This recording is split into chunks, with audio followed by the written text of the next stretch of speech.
Hey, this is Mike, and you're watching Reelblack, and today we have the privilege of being with Thomas Phillips, Thomas Bartley Jr., and Jeremiah Trotter, who are part of the new film, North Star.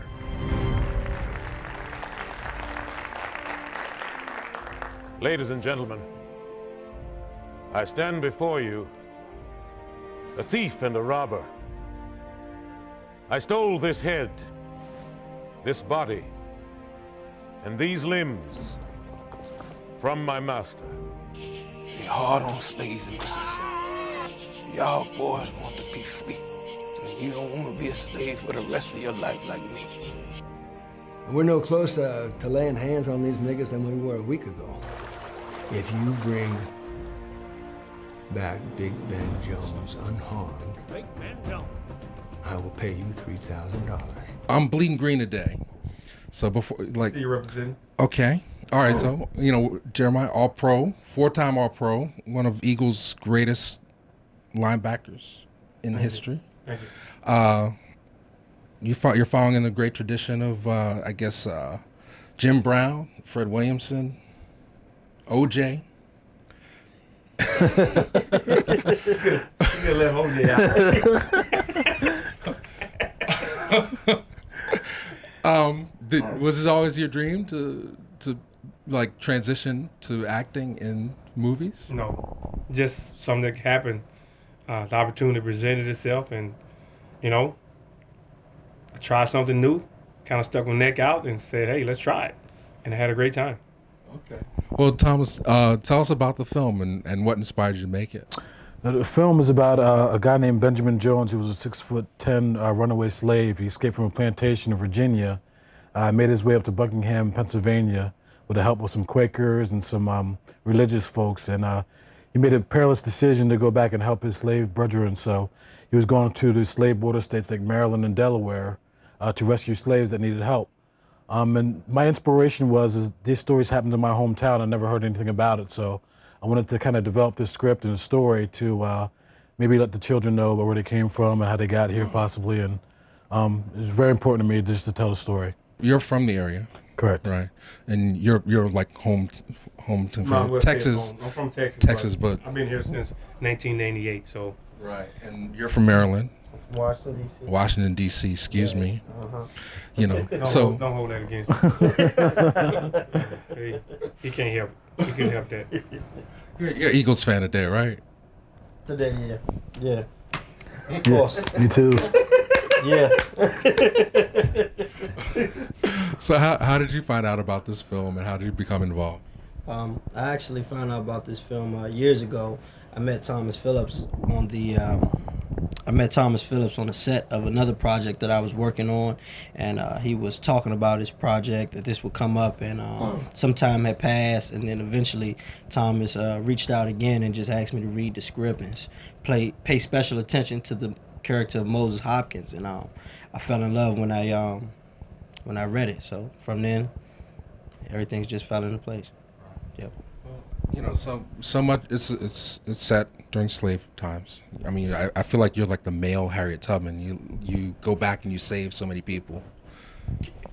Saving people, carrying people. Hey, I'm glad when they cast Thomas, he's a small guy. Seriously, because they cast one guy. What's the guy that got whipped in the beginning? John Wooten. John Wooten. Yeah. He was a guy that he ran away a lot. So he took off running in this particular scene. They're getting ready to shoot him. Okay. And I had to carry this guy probably about 50 yards. Yeah, easily. 50 yards, 70 yards. And the guy like 6'5", like 230 pounds.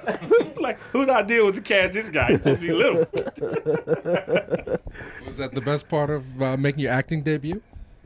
That was the hardest part, carrying people. Thomas, he was easy, he lightweight. Well, you remembering lines and stuff. I mean, was that a big challenge? Or?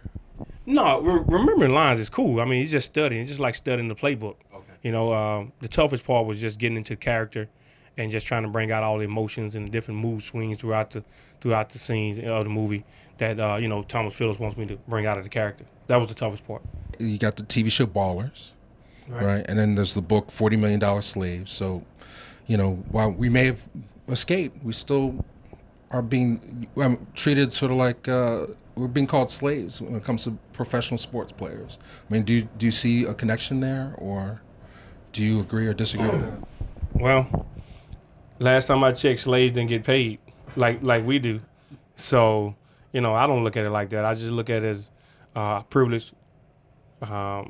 We can do something that, you know, 90% of America that can't do, you know, and, you know, we're able to go out and showcase our abilities on a national stage, something that we dreamed about growing up. And, you know, we get compensated. We get to do something that we absolutely love to do, and to get paid that type of money. You know, most people in America can't do that. You know, there's a lot of people make a lot of money, but they hate their jobs.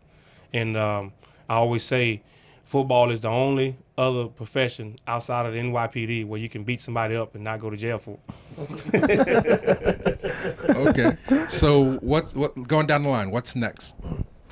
For me, I'm working. I got a TV show that's being shopped in Los Angeles right now called A Still City King. It's about a gentleman by the name of Gus Greenlee, who's a 1930 entrepreneur, gangster / businessman. I don't want to give too much away, but it's a wide range of characters, including Negro League baseball, jazz music, and just the way of life in the 20s and 30s. For me, what's next is I'm doing a lot of auditioning for a lot of major projects and some television shows. I'm waiting for word back from one in particular. I can't really say too much, but just a lot of auditioning coming up. Yeah. More acting on the horizon for you, or? I'm on my way to my son's football practice. That's what's next for me.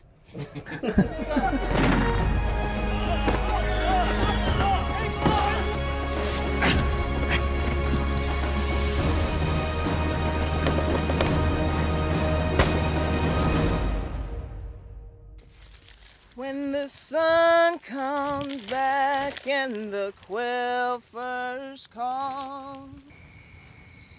You get turned around. You look up in the sky.